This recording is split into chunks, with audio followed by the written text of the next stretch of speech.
All right, let's say that you're doing a 1031 exchange. You've sold your relinquished property, your money's with the intermediary.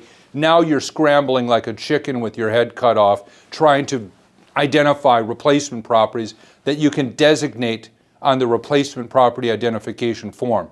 And that form has to be transmitted to the intermediary after you've clearly and unambiguously described the properties, signed the identification form, and sent it in to the intermediary.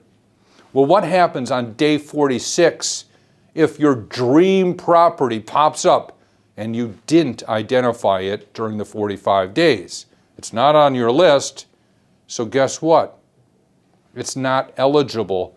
It's not considered like kind unless it was properly identified during the 45 days. So your dream property that becomes available on day 46 is not a property that you can use your exchange funds for the purchase of, and even if you did, it wouldn't be considered like kind because it wasn't designated properly within the exchange deadline for identifications, which is 45 days after the date of the sale of the relinquished property. You are SOL, statutorily out of luck. You don't get to buy the property you want, you have to buy the properties that you designated.